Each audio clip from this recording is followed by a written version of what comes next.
que eu já enviei para alguns irmãos. É possível, irmão Rafael, você projetar aquela imagem?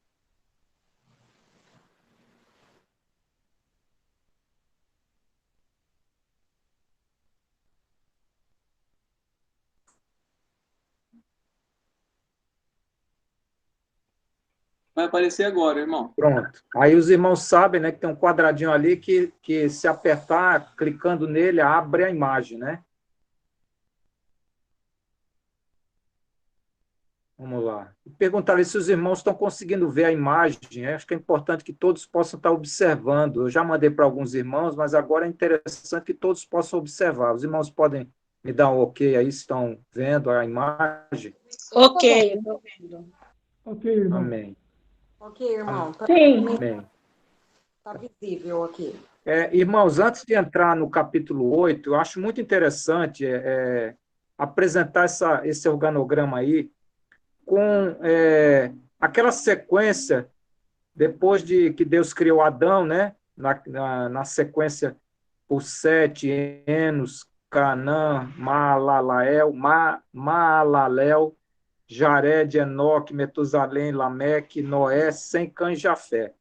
Então, nesse quadrinho, os irmãos podem observar que as verticais que são mais extensas significam o nascimento de cada um deles. Então, por exemplo, Adão está no ano 0, Sete no ano 130, Enos no ano 235, Canaã no ano 325, Maalalel no ano 395, Jared no ano 460, Enoque no ano 622, Metusalém no ano 687, Lameque no ano 874, depois Noé no ano 1056 e, por fim, Sem, Cã e Jafé no ano 1556. E aí, irmãos, é interessante também que tem os anos em que morreram, né, estes. Então, no caso, Adão, que é a coluna vertical menor, ele faleceu no ano 930. Enoque aqui não é que ele faleceu, nós sabemos que ele foi arrebatado. Foi no ano 987. Sete foi no ano 1042. Depois Enos, no ano 1140. Cainã, no ano 1235. Maalalel, no ano 1290. Jared, no ano 1422. E aí eu coloquei também na vertical, no ano 1536, uma contagem daqueles 120 anos que fala em Gênesis capítulo 6, versículo 3, que lá diz assim: Então disse o Senhor, o meu espírito não agirá para sempre no homem, pois este é carnal, e os 6 dias serão 120 anos. Então, é uma contagem dos 120 anos até o dia em que Deus fechou a arca, que dá justamente no ano 1536. Depois, no ano 1556, que eu já falei, foi o nascimento de Sem, Cã e Jafé. Continuando ali, em 1656, morreu Lameque, ou 1651, me perdoe, morreu Lameque, o pai de Noé, e em 1656 morreu Metusalém, o avô de Noé, que também foi o mesmo ano onde Deus fechou a porta da arca, iniciou o dilúvio. E, irmãos, por que eu fiz esse quadro? Eu tenho a pretensão aqui de mostrar para os irmãos a figura de Enoque. Os irmãos podem ver aqui que Enoque, no ano 622, ele nasceu. E vejam, irmãos, que ele foi arrebatado em 987. E aí dá para os irmãos perceberem que Enoque conviveu com todos os que o antecederam, inclusive com Adão. Quando Enoque nasceu, Adão ainda era vivo. E ainda foram alguns anos que Enoque pôde conhecer não só Adão, como os demais que o precederam. Então, Enoque, a gente vê que ele se preocupou muito. Talvez ele deve ter procurado todos esses que o antecederam, principalmente Adão, para saber o que aconteceu, né? Como foram as coisas. Por que nós estamos aqui, não estamos no jardim? Então, Enoque foi alguém que se preocupou. né, que teve algo diferente. E é importante, quando eu fiz esse quadro, verificar isso. Olha, Enoque, quando nasceu, ele alcançou todos os outros que o antecederam, inclusive Adão. E é importante que a gente tenha esse discernimento.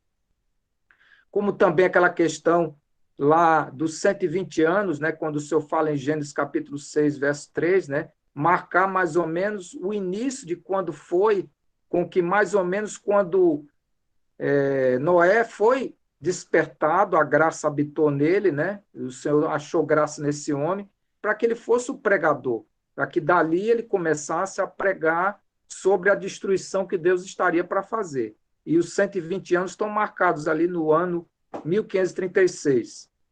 No caso, 20 anos depois, nascem seus 3 filhos, né? Nós temos a morte do seu pai, Lameque, em 1651, e depois, em 1656, morre seu avô, Metusalém, que, pelo que verificamos aqui, Metusalém deveria estar morto, porque senão ele estaria na arca.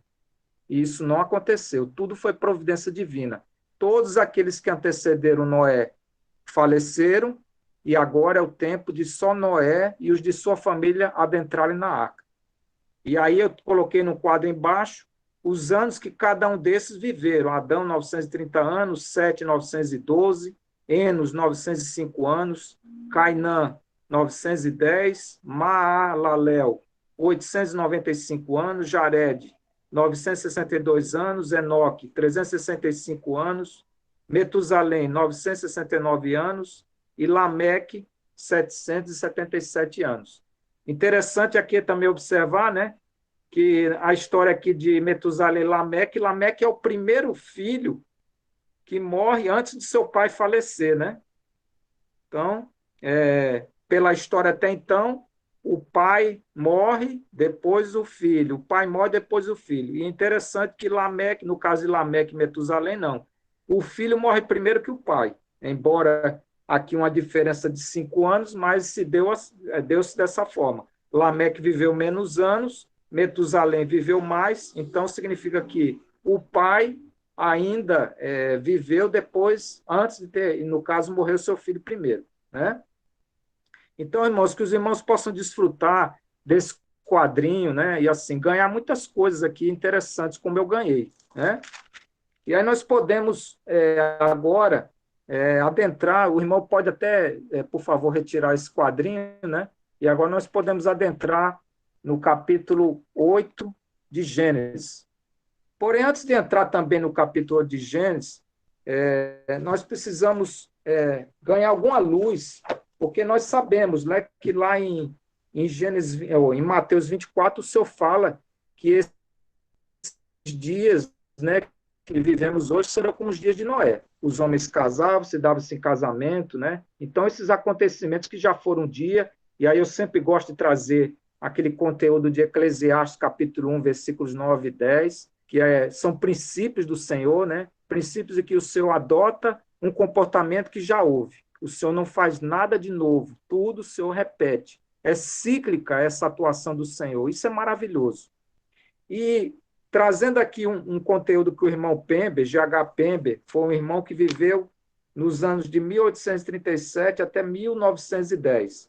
Esse irmão Pember, ele vai falar das causas daquela apostasia que houve antediluviana, né? Aqueles 120 anos que o senhor falou sobre arrependimento, ou sobre a questão de que aquele povo deveria se arrepender, e aquela questão de que o senhor realmente se arrependeu de ter criado o homem diante da queda desse homem. Então, aqui eu gostaria também de destacar, antes de entrar no capítulo 8, essas 7 causas da apostasia antediluviana, e que a gente pode fazer uma comparação com os nossos dias, irmãos, porque não tem nada de novo, tudo já foi um dia. Então, veja, a primeira característica, segundo o que o irmão Pember colocou no seu livro, que é As Eras Mais Primitivas da Terra, ele diz assim: tendência a adorar a Deus como Elohim, ou seja, meramente como Criador e benfeitor, e não como Jeová, Senhor, o Deus da aliança de misericórdia, lidando com os transgressores apontados para a destruição e não encontrando resgate para tais. É interessante que nós vimos isso lá na questão de Eva. Eva via Deus não como Jeová, mas sim como Senhor. Os irmãos se lembram que lá em 7, né, diz assim, daí se começou, aliás, Deus como Elohim, Criador, não Deus como Senhor, Jeová. E nós vemos aquela questão lá de 7, né, quando nasce Enos, ali diz que daí se passou a invocar o nome do Senhor, como Jeová, porque até então se tinha Deus como Elohim, o Criador, o benfeitor. Mas o que Deus requer é que nós o vejamos não só como Criador e benfeitor, mas também como Senhor de nossas vidas. Né? Aquele que fez uma aliança de misericórdia conosco e tem nos encaminhado debaixo dessa aliança de misericórdia. O segundo aspecto da apostasia antediluviana é uma superioridade indevida do sexo feminino e indiferença à lei primeva do casamento. E aí nós podemos aqui pontuar aquela questão do Lameque, que não é o Lameque da linhagem que vem de Adão e Sete, mas aquele Lameque que vem lá da linhagem de Caim, né? Aquele sétimo maligno, né? Da linhagem de Satanás, da linhagem do maligno. O Lameque, esse da linhagem de Caim, né? Nós lembramos ali das maldades que ele praticou e aquela questão de que foi o primeiro a desobedecer a ordenança de Deus, de que cada homem deixaria o seu lar, tomaria a sua esposa e seria com elas uma só carne. Ali faz o relato que Lameque tem duas esposas, Ada e Zilá. Ada, que quer dizer adornada, e Zilá, sombreada, que são as mães, né, da cosmética. E aí nós também, aqui diz uma superioridade indevida do sexo feminino. Nós temos também aquela filha, né, de Lameque, acho que é Naamã, se não me falha. Então, ali há uma exaltação da mulher. Não estou querendo condenar as irmãs por conta disso.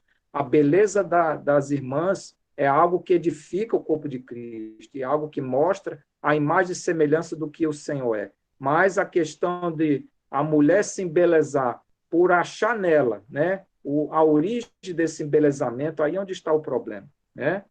Então, a superioridade indevida do sexo feminino que havia naquela época, os irmãos sabem que está havendo hoje. É o que se fala hoje do empoderamento feminino. Né? E falando também um pouquinho de que naquela época de Lameque existia um Lameque, uma Ada e um Zilá. Hoje nós temos gerações de Lameques, gerações de Adas e Zilás. Né? Então, nada de novo, tudo já foi um dia. A outra característica da causa da apostasia antediluviana, a terceira, rápido progresso das artes mecânicas e a consequente invenção de muitos artifícios, pelos quais as dificuldades da maldição foram mitigadas e a vida ficou mais fácil e indulgente. Além disso, proficiência nas artes refinadas, que cativaram a mente dos homens e ajudaram a estimular um total esquecimento de Deus. Irmãos, vejam como isso é real nos nossos dias. Naquela época, né, e hoje. Muito mais do que naquela época. Né? A quarta característica, aliança entre a igreja nominal e o mundo, que rapidamente resultou na completa amálgama. Então, nós vemos hoje uma mistura, né, entre o mundo e a igreja. Isso não é de hoje, irmãos. A quinta característica, vasto aumento populacional. A sexta característica, rejeição da pregação de Enoque e de Noé, cujos alertas logo se tornaram cheiro de morte para o mundo, e homens endurecidos sem recuperação. Quando nós realmente lançamos a pregação de Cristo, como o Senhor disse, né, que era para que a gente pudesse realmente dobrar a nossa alma, né, ser realmente trabalhado em nossa alma, muitos que ouvem não querem ouvir. Então, nós vemos uma tendência à rejeição da pregação. Né? O Senhor diz, quem quiser vir após mim, a si mesmo se negue, tome sua cruz e siga-me. Muitos não querem ouvir esse discurso.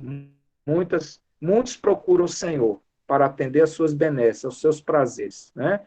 Pergunta-se quem é o Deus da relação? É o nosso Senhor ou somos nós? É a grande pergunta que se faz nesses tempos atuais.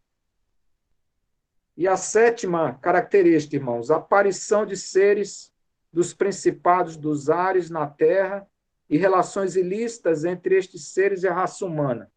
Nós vimos, né, naquela questão lá no capítulo 6, né, se não me engano, como se foram multiplicados os homens na terra e nasceram filhas.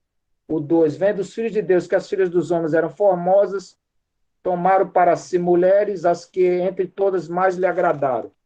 Irmãos, nada impede que nos tempos, né, da vinda do anticristo isso torne a acontecer, como disse Judas, né, que esses anjos que um dia, além da queda, se humanizaram, isso pode voltar a acontecer.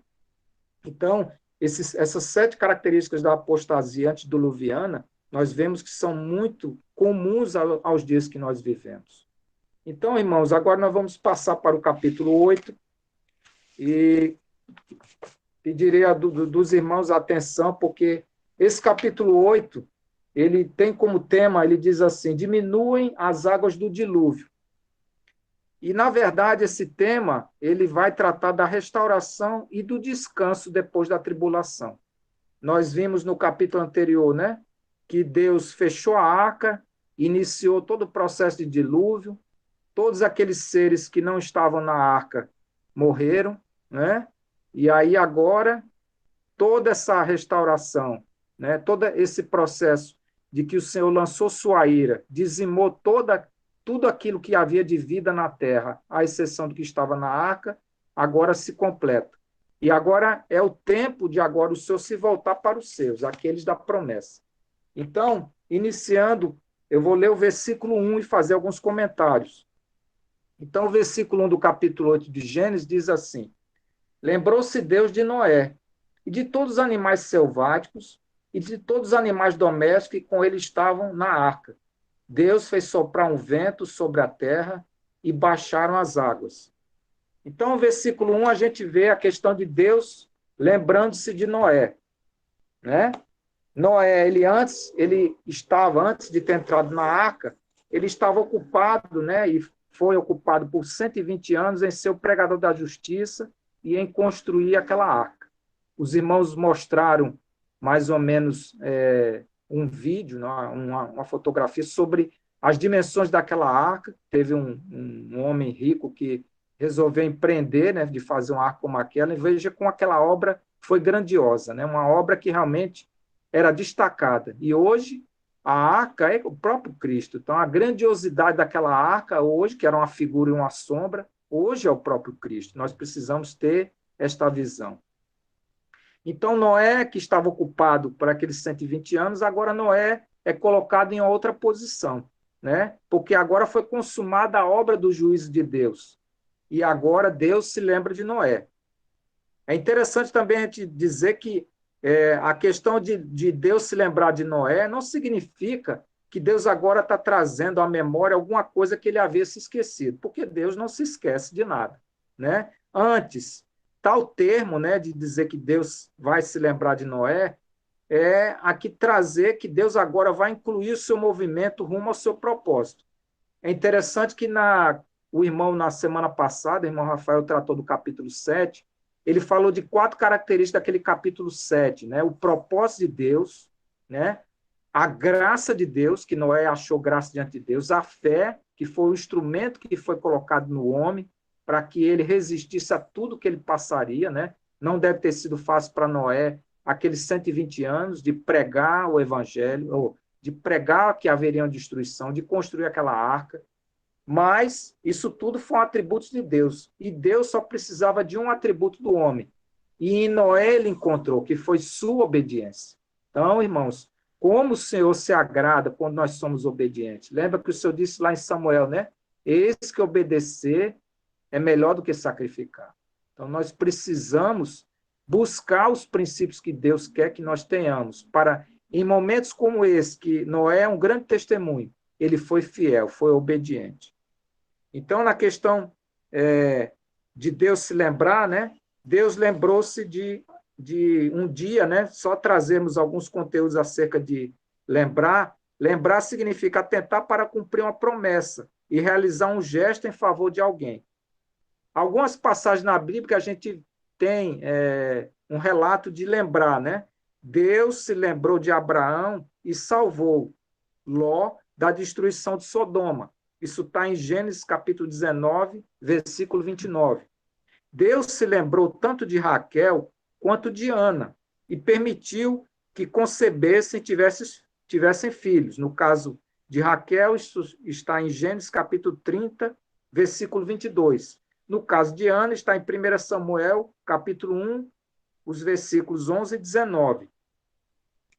Deus também se lembrou de sua aliança e livrou o seu povo do cativeiro do Egito. Isso está lá em Gênesis, capítulo 2, versículo 24, e também em Êxodo, desculpe, isso está em Êxodo, capítulo 2, versículo 24, também em Êxodo, capítulo 6, verso 5.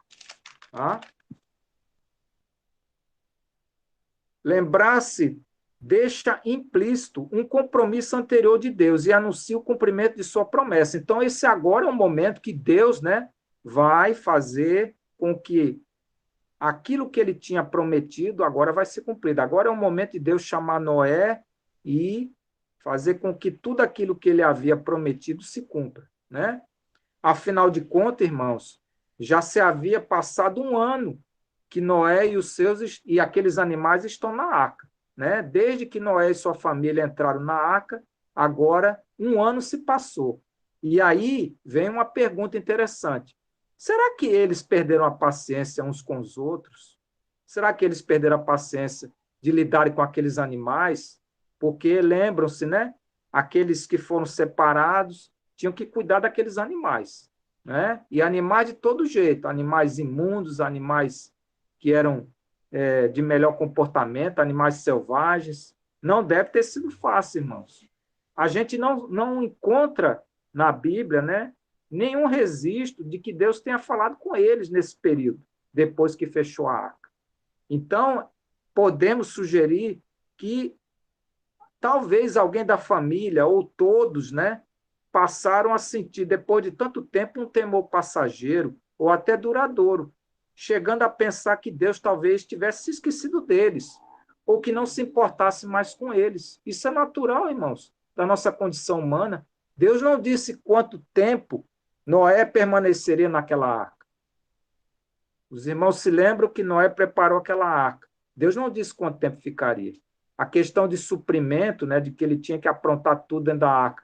Começaram a ver, está acabando o suprimento, será que vai demorar mais? Né? Tudo isso suscitou, e a gente tem que entender isso de uma forma natural.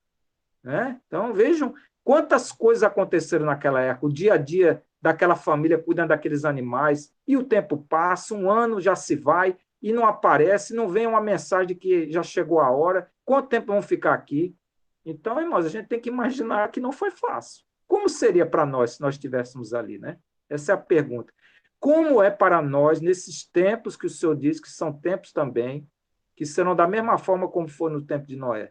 Como está realmente nossa fé de que o Senhor voltará?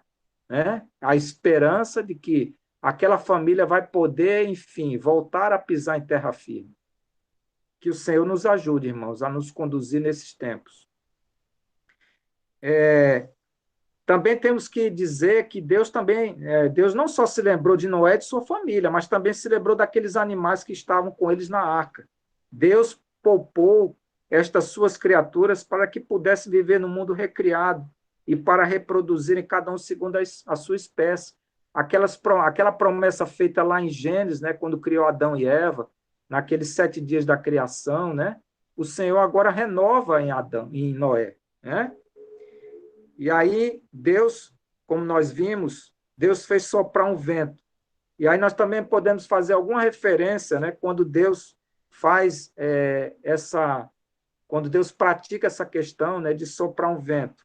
Nós vemos séculos depois os ventos que o Senhor vai soprar lá no Egito, em que ele vai fazer com que aquela praga de Egito, de gafanhoto, seja tirada, né?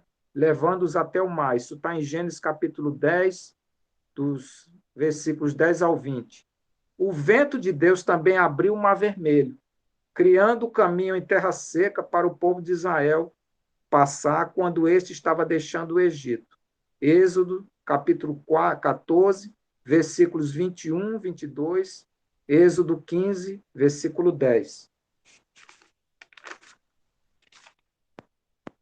E agora, irmãos, eu vou passar a leitura dos versículos 2 e 3. Né? O versículo 2 e 3 diz: fecharam-se as fontes do abismo e também as comportas dos céus, e a copiosa chuva dos céus se deteve. As águas iam se escoando continuamente de sobre a terra e minguaram ao cabo de 150 dias. Então, veja, irmãos, como o irmão Rafael, na semana passada, falou, não foram só as chuvas copiosas que caíram, né? Do abismo surgiram águas, né? Águas que inundaram a terra, né? E que nós nos lembramos, como o irmão também falou, aquele ciclo, 7 dias, 40 dias e 150 dias, né? 7 dias, Deus ordenou entrar na arca, esperaram, os 40 dias iniciaram, 40 dias ao fim, a terra parou de chover, mas ainda ficou um tempo de 150 dias em que as águas ficaram praticamente paradas, depois um tempo de 150 dias em que as águas começaram a baixar, depois mais 40 dias e depois mais 7 dias. Né? Isso dá um total de um ano, o tempo em que Noé entrou na arca e depois saiu. E aí, continuando o versículo 4 de Gênesis 8, diz assim: no dia 17 do 7º mês, a arca repousou sobre as montanhas do Ararat. E aí é interessante que aqui fala a palavra repousou. Nós temos que nos lembrar que Lameque, que foi o pai de Noé, né, colocou o nome dele de Noé, porque Noé significa repouso ou conforto. Noé era a esperança de seu pai, Lameque. Isso está em Gênesis capítulo 5, versículos 28 e 29, que eu vou ler para os irmãos. Então, em Gênesis 5, 28 e 29, diz assim: Lameque viveu 182 anos e gerou um filho. Pôs-lhe o nome de Noé, dizendo: este nos consolará dos nossos trabalhos e das fadigas de nossas mãos, nesta terra que o Senhor amaldiçoou. É? A outra coisa a trazer como referência é que fala que a arca, né, ela repousou nas montanhas do Ararat. Aqui não quer dizer que essa arca ficou no Monte Ararat, porque o Monte Ararat, propriamente dito, ele tem 5.695 metros de altura. O relato não diz que essa arca repousou, parou ali, encalhou ali. O relato que diz especificamente é que se acredita que foi uma região desse Monte Ararat. Mais especificamente, acredita-se que foi um lugar chamado Ururtu, uma terra montanhosa que fica ao norte da Mesopotâmia. Da Mesopotâmia, perto do Lago Van. Tá? Se os irmãos quiserem, essas montanhas do Ararat, essa região, se encontra em 2 Reis, capítulo 19, versículo 37. E agora eu vou passar para a leitura do versículo 5. O versículo 5 do capítulo 8 de Gênesis diz assim: e as águas foram minguando até o 10º mês, em cujo primeiro dia apareceram os cimos do monte. Então, nós vemos aquele processo agora das águas abaixarem. E agora eu vou ler, irmãos, os versículos do 6 até o 12, que nós vamos falar da questão do corvo e da pomba, né? Então, dos versículos 6 até o 12. Versículo 6. Ao cabo de 40 dias, abriu Noé a janela que fizera na arca, e soltou um corvo, o qual, tendo saído, ia e voltava, até que se secaram as águas de sobre a terra. Depois soltou uma pomba para ver se as águas teriam já minguado da superfície da terra. Mas a pomba, não achando onde pousar o pé, tornou a ele para a arca, porque as águas cobriam ainda a terra. Noé, estendendo a mão, tomou-a e a recolheu consigo na arca. Esperou ainda outros 7 dias, e de novo soltou a pomba fora da arca. À tarde, ela voltou a ele. Trazia no bico uma folha nova de oliveira. Aleluia! Assim entendeu Noé que as águas tinham minguado de sobre a terra. Então esperou ainda mais 7 dias e soltou a pomba. Ela, porém, já não tornou a ele.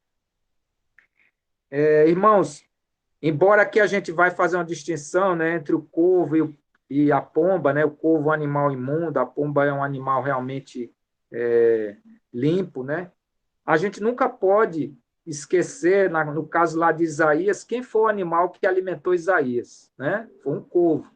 Então, a gente nunca pode fechar essa questão e dizer assim, não é imundo. Lembra aquela questão de Pedro, né?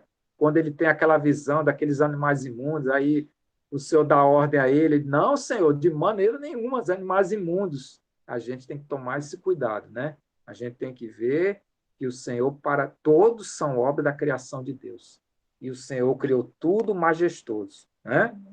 Infelizmente, esses animais se tornaram imundos depois da nossa desobediência, né? Mas toda a obra de Deus é perfeita e maravilhosa.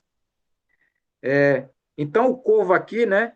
Ele significa um animal imundo, e aí a gente vê aquela questão de que Noé solta esse animal, ele volta, depois solta, não volta, e a gente vê que o animal imundo, qualquer coisa que ele encontrar para pousar, ele vai pousar, né? Ele deve ter encontrado ali uma carcaça flutuante, né? Algum resto daqueles que morreram no dilúvio, e ali para ele já é um ambiente propício para ele não precisar mais voltar, né? Agora, diferentemente, né, do corvo, a pomba não. A pomba é um animal limpo, a pomba não coloca os seus pezinhos em qualquer lugar. Lembram-se quando o Senhor foi batizado, né, desceu aquela pomba, representando o Espírito Santo, a pomba não desce em qualquer lugar. Ela desceu ali porque era o Senhor, o seu ungido, né? Então, isso é maravilhoso. E é uma interessante comparação que nós podemos fazer entre o corvo e a pomba, que mostra a mente nossa posta na carne, no caso do corvo, e a nossa mente no espírito. Quando a nossa mente, irmãos, está na carne, nós pousamos em qualquer coisa, em qualquer carcaça, né, flutuante, em qualquer imundície, nós pousamos. Já quando nós estamos com a nossa mente no espírito, somos como essa pomba, que não pisa em qualquer lugar, só pisa em lugar seguro e puro. Louvado seja o nome do Senhor. Outra coisa maravilhosa, né? É essa esperança que essa pomba traz na segunda vez. Ela traz uma folha de oliveira, né? Mostra realmente a oliveira, mostra que realmente tudo estava sendo recriado novamente, né? Isso é uma esperança. E isso é uma maravilhosa esperança. Nossa esperança hoje é Cristo, né? Então, assim como aquela pomba traz aquela folha de oliveira, nossa esperança está em nosso Senhor. E aí também muitos perguntam, né, nessa questão de por que Noé está fazendo isso, soltando esses pássaros, né? E aí pergunta, vem alguma coisa se Noé não estaria demonstrando alguma incredulidade ao enviar esses pássaros ou ao abrir a janela da arca para observar o terreno ao seu redor. Não, irmãos, ele não estava fazendo isso. Ele estava somente usando as oportunidades disponíveis para juntar informações. Não é errado fazer um reconhecimento da situação. O importante é não se apoiar no próprio entendimento. Isso se encontra em Provérbios, capítulo 3, versos 5 e 6. Eu vou ler para os irmãos. Provérbios, capítulo 3, os versículos 5 e 6. Então, Provérbios, vou encontrar aqui. Capítulo 3, versículos 5 e 6 diz assim: os seus pés descem à morte. Desculpe, irmãos, eu abri no capítulo 5. Provérbios 3, 5 e 6. Provérbios 3, versículo 5 diz assim: confia no Senhor de todo o teu coração e não te estribes no teu próprio entendimento. Reconhece-o em todos os teus caminhos e ele endireitará as tuas veredas. Então, louvado seja o nome do Senhor, porque Noé está procurando realmente obedecer a Deus. Ele está procurando realmente ter o entendimento, não dele, mas no entendimento que Deus estaria dando para ele quando ele faz esse reconhecimento. Quando ele vai, abre aquela janela, quando ele solta esses pássaros, né? E ali também podemos dizer o seguinte: obedecer a palavra de Deus implica não apenas em fazer a coisa certa, do jeito certo, com a motivação certa, mas também no tempo certo. E aí também nós temos o que se encontra em Salmos 31, 15. Então, Salmos, capítulo 31, verso 15. Diz assim, Salmos 31:15.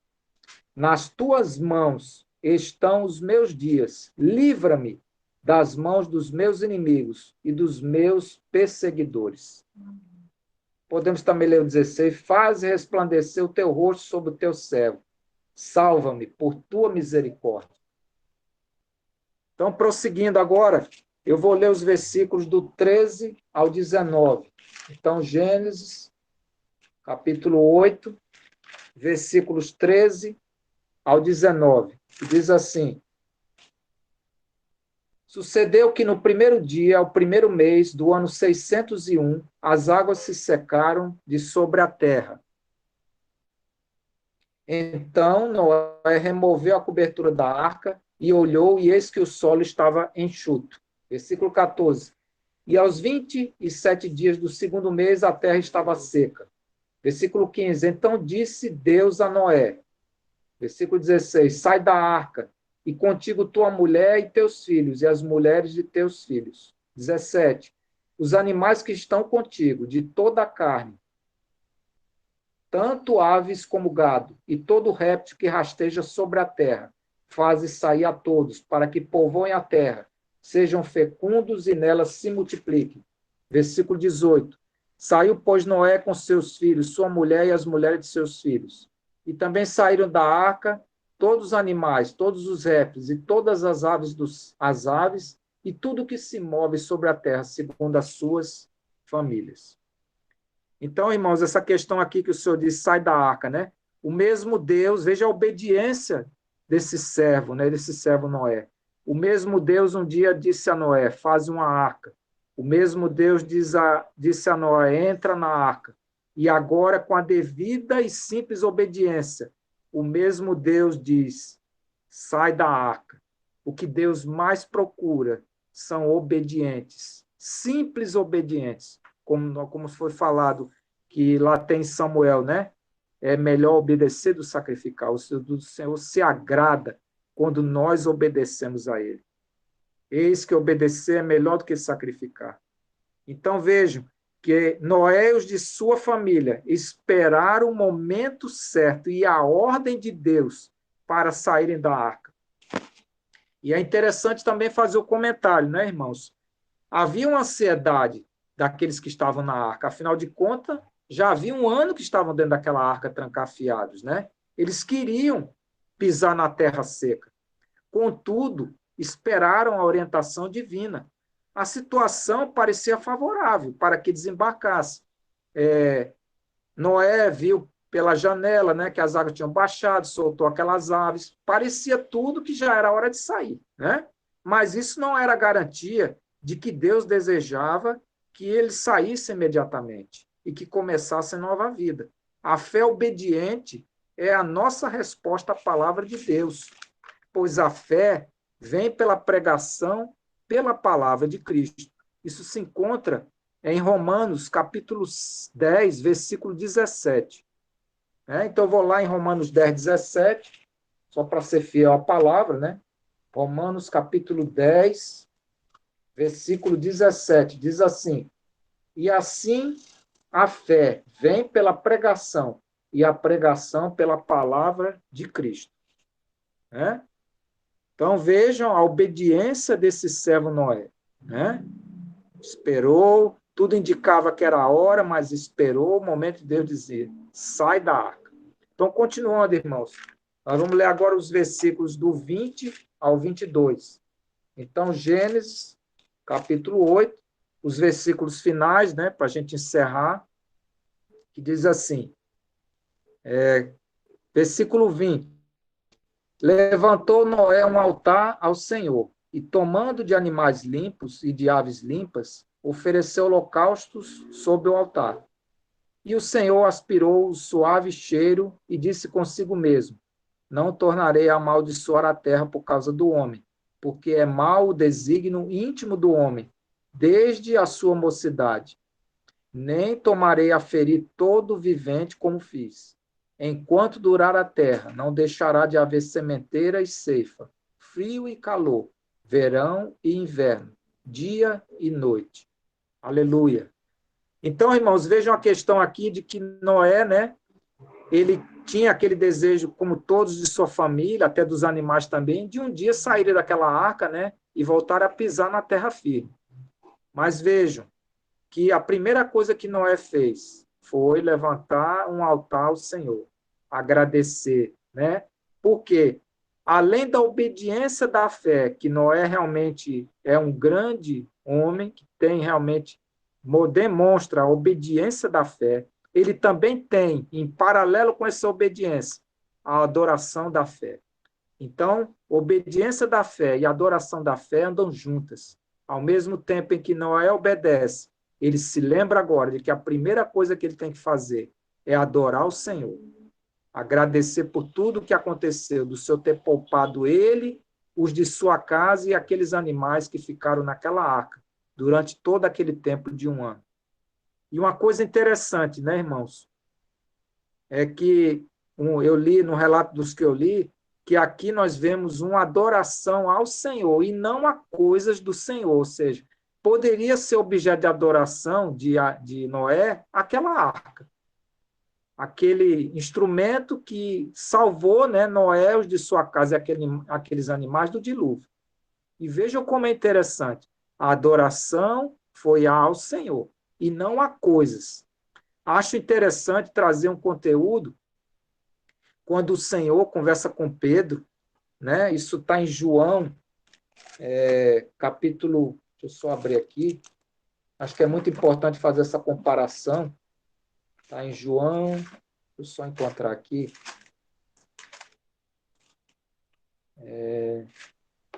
João 21. Aquele diálogo que o Senhor tem lá em João capítulo 21, versículo 15. Diz assim: depois de terem comido, perguntou Jesus a Simão Pedro: Simão, filho de João, amas-me mais do que esses outros? E aqui há a interpretação de que o Senhor quis colocar em relevância não só pessoas, mas coisas. Ou seja, Simão, você ama mais as coisas, as pessoas ou a mim?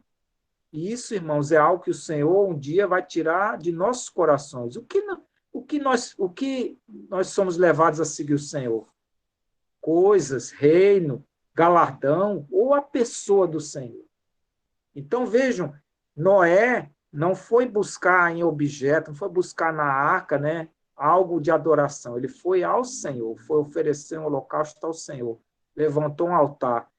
O que mais Noé via não era aquela construção que o livrou da morte, mas o Senhor, né?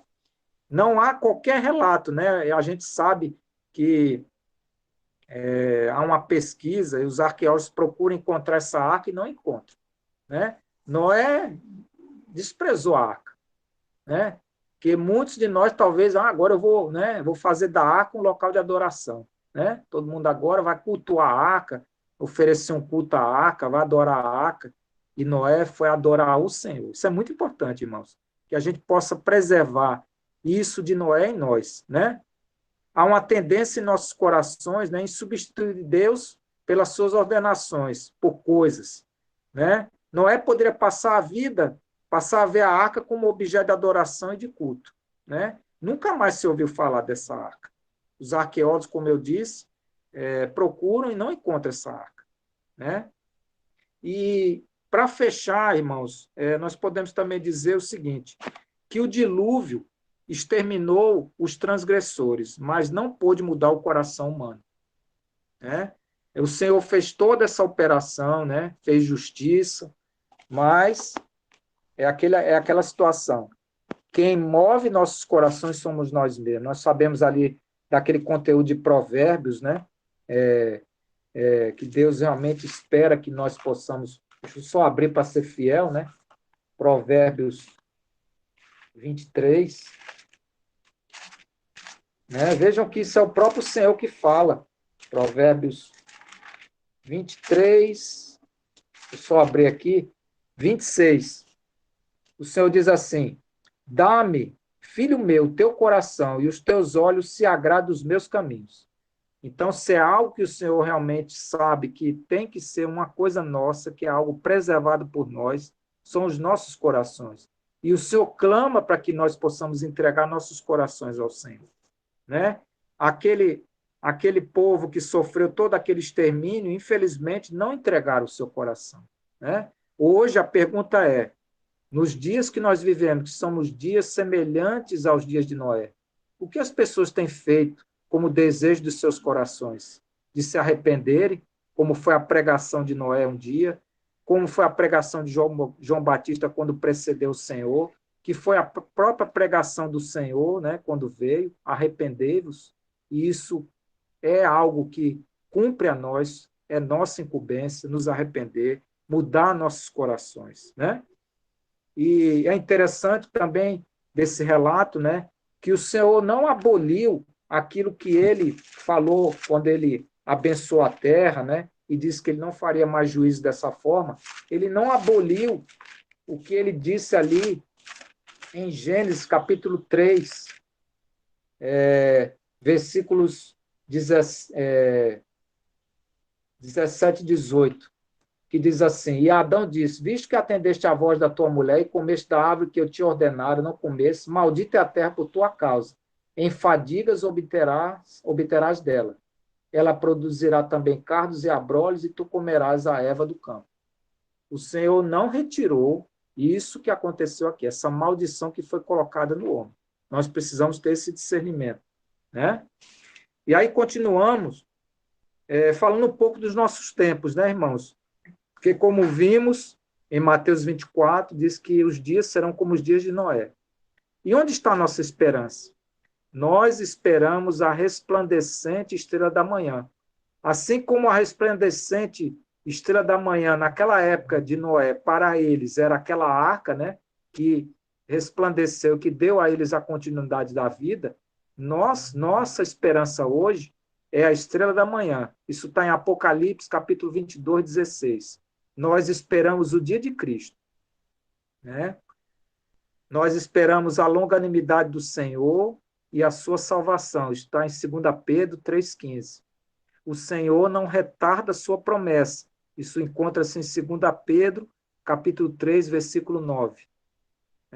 Lembrar, irmãos, que um dia, assim como já foi, como nós já lemos em Eclesiastes 9 e 10, assim como a porta da arca fechou, um dia também a porta da esperança do arrependimento também será fechada. A grande desilusão do homem breve se verificará com intensidade terrível, conforme nós sabemos que se encontra lá em Apocalipse. Que Deus dirija, irmãos, os nossos corações no seu amor e na paciência de seu Cristo. E aqui eu termino essas palavras. Louvado seja o nome do Senhor. Aleluia. Amém. Amém, amém. Graças a Deus. Amém. Amém.